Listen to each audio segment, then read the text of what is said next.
নমস্কার। ভরসার এক মাস নিয়ে আমি অয়ন। এই মুহূর্তে আগেও এসেছেন নিউজ 18 বাংলায়, আবারও আমাদের মুখোমুখি তাপস রায়।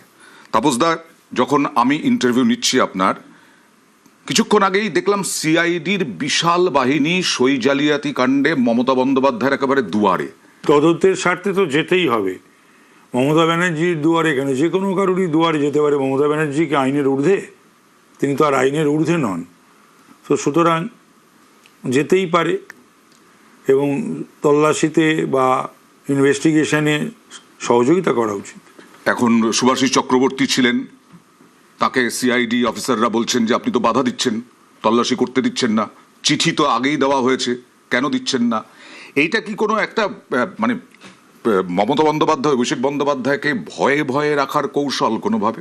না, ভয়ে ভয়ে রাখার কী কৌশল? সকলই তো সব জানে যে কারা কি করেছে, কি কি করিয়েছে। এবং মমতা ব্যানার্জি, অভিষেক ব্যানার্জির বিরুদ্ধে তো অভিযোগ তো শয়ে শয়ে। এত অভিযোগ, মানে অভিযোগের বোঝা। তবে বাধা দিতে সুভাষিস চক্রবর্তী কেন? আজকে আর কেউ নেই, ভলেন্টিয়ারই কাজ করছেন বলছেন। ও আচ্ছা আচ্ছা, যাই হোক। তো এই সময় তো সুভাষ চক্রবর্তী বলছেন থাকা আমিও উচিত লয়ের ছিল। ছাত্র। হ্যাঁ, থাকা উচিত ছিল না, তাতে কি ঠিকই আছে। হ্যাঁ, ও আইনের ছাত্র বটে, ও আইনজীবী। কিন্তু সুভাষিস চক্রবর্তী কেন এই সময়? যাদের দেখা যেত সব সময়, তারা কোথায়? যেমন আছে সবসময় যারা একটা বৃত্ত তৈরি করে, বলয় সৃষ্টি করে, যারা এই বৃত্ত তো খান খান হয়ে গেছে। সেটাই তাই বলছি তো, সেই জন্যে আজকে বৃত্তের বাইরের লোক সুভাষিস চক্রবর্তী ভলেন্টারি সার্ভিস দিচ্ছে। তাপসদা, আপনি তো এই দলটা বহু বছর ধরে করেছেন। কোনোদিন আমার দুর্ভাগ্য, কোনোদিন ভাবতে পেরেছেন যে মমতা বন্দ্যোপাধ্যায়ের পাশে কেউ থাকবেন না, মাত্র 8 জন? সেটা ওনার হচ্ছে, এত উনি অন্যায় করেছেন আর এত উনি অহংকারী, মানে ওনার অপমান থেকে, অসম্মান থেকে রক্ষা পেয়েছে এরকম কেউ নেই, বাদ গেছে কেউ নেই। তো এতদিন তারা ভয় ভয় হয়তো থাকতো, সকলে তো আর আমাদের কয়েকজনের মতন তার সাহস দেখাতে পারেনি। তো সুতরাং অপেক্ষা করছিল হয়তো কবে যাবে, ক্ষমতাচ্যুত হবে। কিন্তু অনেকে বলছেন যে মমতা বন্দ্যোপাধ্যায়ের মুখ দেখিয়েই তো এরা জিতে এসেছেন। সেই মমতা বন্দ্যোপাধ্যায়কে তারা বিট্রে নিজে করছেন। যেতেন, আবার মুখ দেখিয়ে ঠেকি কি? সেরকম কথা হচ্ছে যে মমতা বন্দ্যোপাধ্যায় তো দুবার পরপর হারলেন, এবং সেটা একেবারে শুভেন্দু অধিকারীর কাছে। একটা সময় উনি বলতে পারতেন যে ওনার একটা মানুষের মধ্যে একটা ওনার প্রভাব ছিল। আজকে মোটেই নেই। উনি আজকে ওনার দলের, সরকারেরও বোঝা ছিলেন, দলের বোঝা, সমাজের বোঝা।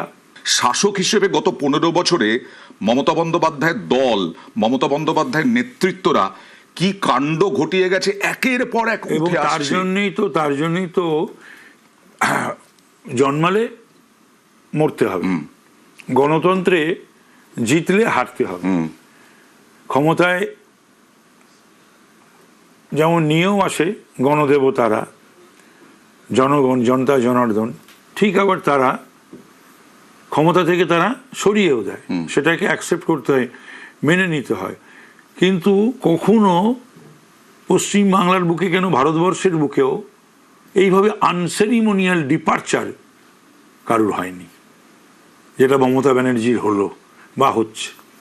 উনি কোনো কিছুই মানেন না, মানতে চান না। ওনার নাম তো আমি বহুদিন আগে থেকেই বলছি যে মমতা ব্যানার্জি না হয়ে মানিনা ব্যানার্জি হওয়া উচিত ছিল। আজকে যে বিধায়করা বেসুরো, যারা আলাদা হয়েছেন, সাংসদরা যারা আলাদা হয়েছেন, তারা প্রত্যেকে অভিষেক বন্দ্যোপাধ্যায়ের নেতৃত্ব মানবেন না, স্ট্যান্ডিং ওভেশন কেন দিতে হবে, এই সব প্রশ্ন তুলছেন।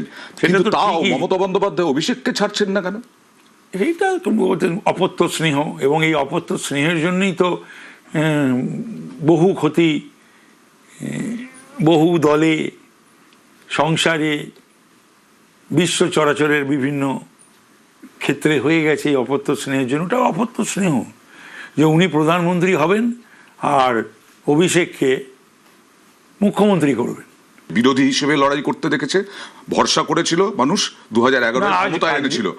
আজকে এই সব মমতা ব্যানার্জির কোনো গ্রহণযোগ্যতা, কোনো বিশ্বাসযোগ্যতা নেই সাধারণ মানুষের কাছে, কারুর কাছে, এমনকি নিজের দলের লোকেদের কাছেও।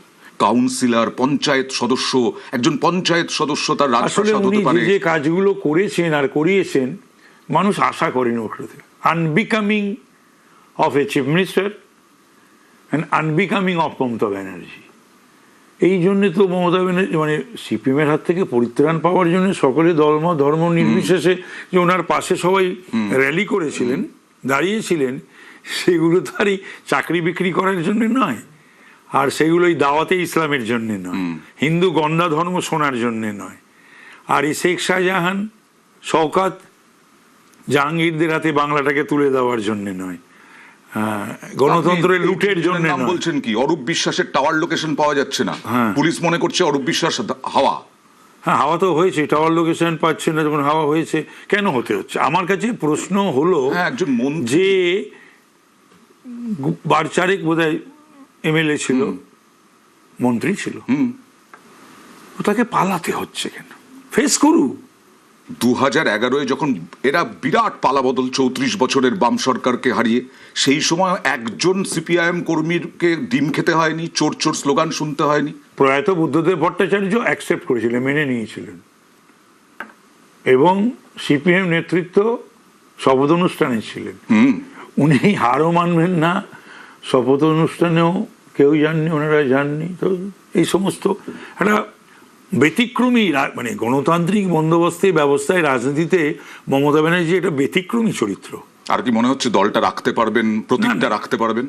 দল রাখতেও পারবেন না, দলের থাকা উচিত না। হাদি মৃত্যু নিয়ে বা বিভিন্ন সময় বিভিন্ন ঘটনা নিয়ে যে ধরনের সমস্ত বয়ান মমতা ব্যানার্জির মুখ থেকে বেরিয়েছে বা তৃণমূলীদের মুখ থেকে বেরিয়েছে, সে তো দেশদ্রোহিতারই নামান্তর। তো সুতরাং এই দলের থাকা উচিত না। এই দল বাংলাদেশে মিছিল বেরিয়ে গেল মমতা বন্দ্যোপাধ্যায় মুখ খুলুন বলে। হ্যাঁ, পাকিস্তানে আলোচনা হয় টিভিতে, পাকিস্তানের সংসদে, এবং বিভিন্ন রাজনৈতিক দল প্রশংসা করে, আলোচনা করে বাংলাদেশে। তো সুতরাং এই একটা ভয়ঙ্কর পরিস্থিতির ভেতর দিয়ে আমরা গেলাম। তো সুতরাং এখন সেই সমস্তগুলো থেকে মুক্ত হতে হবে, মুক্ত করতে হবে পশ্চিমবাংলা। ভয়ঙ্কর পরিস্থিতির মধ্যে দিয়ে গেলেন বলছেন, এবার ভরসা ইন, ভয় আউট। বারবার আপনারা যেটা বলেছেন, 1 মাস হয়ে গেল, 1 মাসে কালকেই দিলীপ দা বলছিলেন যে অনেক কিছু কাজ হয়ে গেছে, বিদ্যুৎ গতিতে অনেকটা কাজ হয়েছে। ভাবা যায় আজ এই চিংড়িঘাটা বছরের পর বছর কাজ করার ইচ্ছা নেই, নিজে শুধু জেদ দেখাবার জন্য, আর শুধু ঝগড়া, এই করে পশ্চিমবাংলাটাকে পিছিয়ে দিয়ে গেলেন মমতা ব্যানার্জি। আজকে বিএসএফকে জমি দেওয়া, আজকে বাসে মায়েদের বোনেদের জন্য, তারপরে এই আয়ুষ্মান, তারপরে অন্নপূর্ণা যোজনা। তো এইরকম কত কাজ 30 দিনে 30টা কাজ। এই যে ভরসার 1 মাস অনেক কিছু হচ্ছে, একের পর এক কাউন্সিলর গ্রেফতার হচ্ছেন, একের পর এক তৃণমূল পঞ্চায়েত প্রধান গ্রেফতার হচ্ছেন। আমি বলি, যদি সরকারের টাকা, মানুষের টাকা এবং অন্যায়ভাবে অর্জিত অর্থ, বৈভব, বাড়ি গাড়ি, ফ্ল্যাট, তারপরে ব্যবসা পত্র, মানে একেবারে আঙুল ফুলে যদি কলা গাছ হয়ে থেকে থাকে 15 বছরে, বৈভব চোখে পড়ার মতন, এবং যাদেরকে মানুষ আগেও দেখেছে, আত্মীয় স্বজন প্রতিবেশীরা আজও দেখছে, এবং যদি তারা এমন কোনো কাজ করে থাকে যা বিএনএসকে অ্যাট্রাক্ট করে, তাহলে তো না, মানুষ এই ভরসাটা চাইছেন যে এই যে বৈভব গ্রেফতার হলো, আমাদের আইনে তো দুর্নীতি করলে সেরকম কোনো শাস্তির বিধান নেই সেরকম করা, কিন্তু এই বাড়িগুলো, এই প্রাসাদগুলো সিজ করা হোক, বাজেয়াপ্ত করা হোক। হয়তো সেদিকেই এগোবে, হয়তো সেদিকেই যাবে, সেটা সরকারি সিদ্ধান্ত, সরকার নিশ্চয়ই ঠিক করবেন। এই বিষ্ণুপুরের এমএলএ রাষ্ট্রমন্ত্রী ছিল, সব প্রাসাদ। তো ব্যাপারটা হলো তৃণমূল স্তরের একটা রাজনৈতিক দল, গরিব গুরুবর দল, তা তাদের সমস্ত এরকম প্রাসাদ হয় কি করে হয়? সেটা নিয়ন্ত্রণ কেন করেননি মমতা ব্যানার্জি?